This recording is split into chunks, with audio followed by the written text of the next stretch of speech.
tuning in 10 minutes of BPTV News brought to you by Bình Phước Television and Newspaper. And with you, with the latest news for today.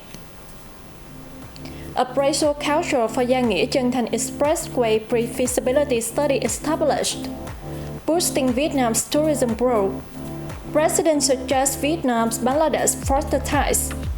Vietnam's automobile sales slightly grow in July.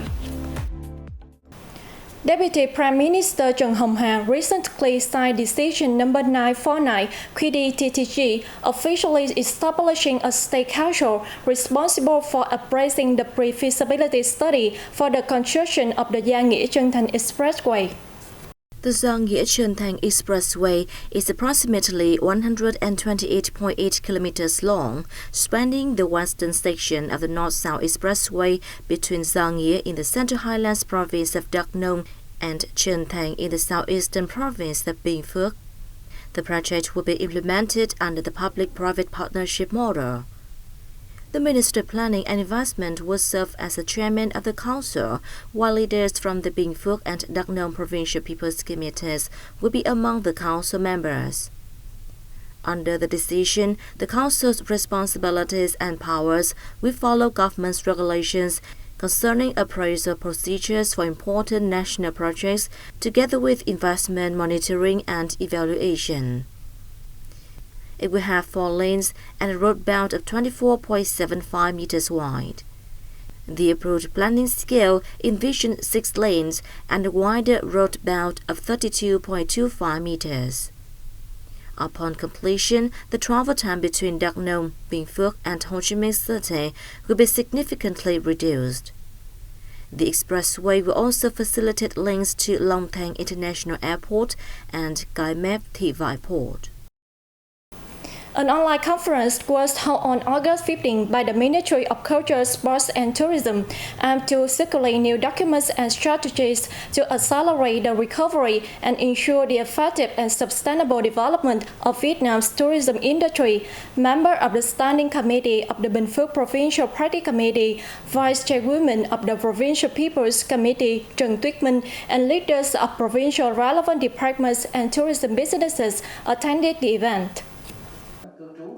The Vietnam National Authority of Tourism presented key topics to the conference, including solutions for resuming and accelerating the development of tourism in an effective and sustainable manner, Vietnam's tourism marketing strategy to 2030, and various models for the development of nighttime tourism products.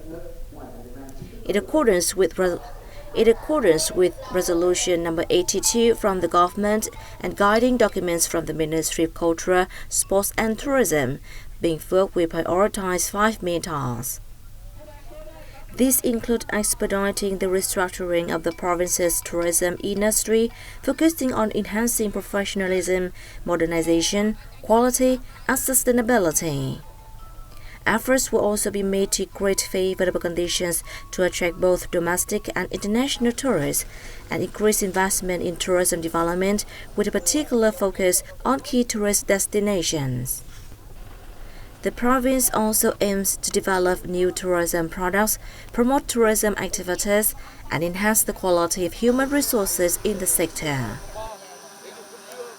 The Party Central Committee's Commission for Information and Education, in coordination with the Ministry of Culture, Sports and Tourism and the Vietnam Study Promotion Association, recently held a seminar centered around the role of families in building a learning society. Representatives of Bình Phước Province, including head of the Provincial Department of Information and Education, Mạc Đình Huấn, attended the event.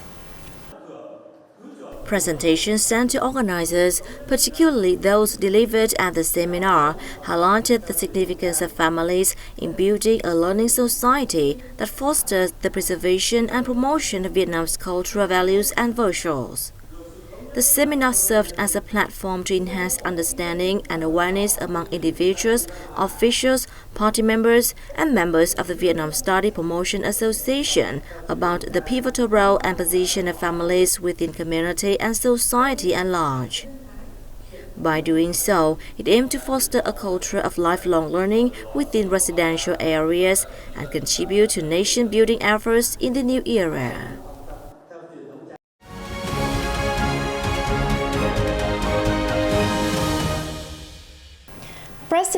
Văn Thưởng hosted a reception for outgoing Bangladesh's ambassador to Vietnam, Samina Nas, in Hanoi on August 15.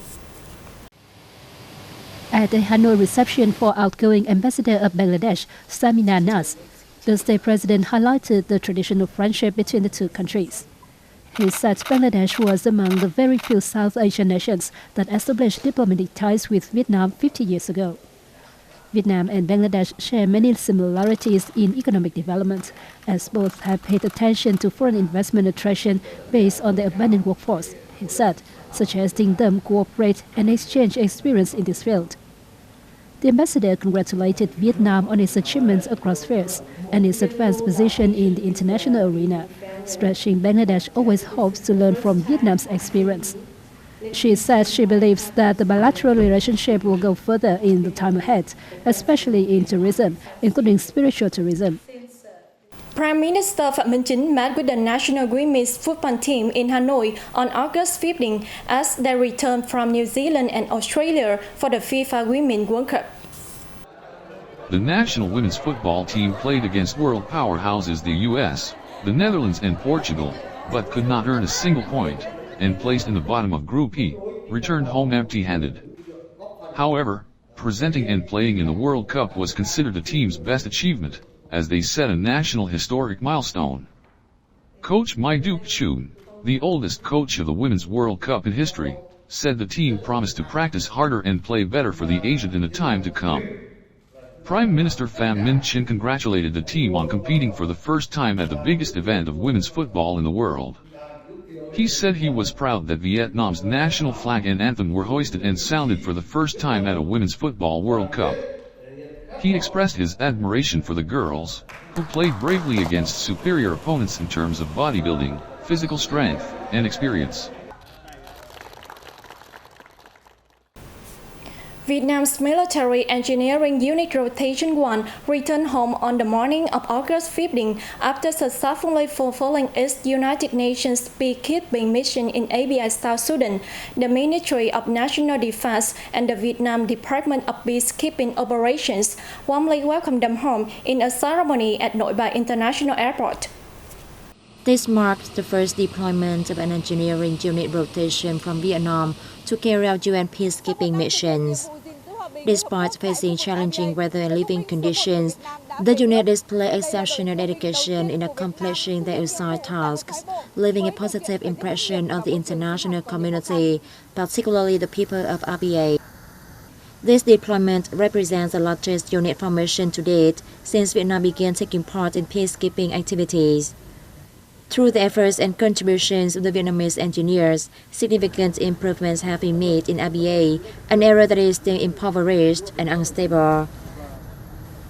Infrastructure such as schools, roads, and houses have undergone positive transformations. In recognition of their achievements, the Vietnamese team was presented with a UN peacekeeping mission medal. Members of the Vietnam Automobile Manufacturers Association sold over 24,600 vehicles in July, up 4% month-on-month, the association said on August 14. Of the vehicles sold last month, the number of passenger cars enjoyed an increase of 11% with over 19,200 units, while commercial vehicles saw a decline of 16% with over 5,300 units.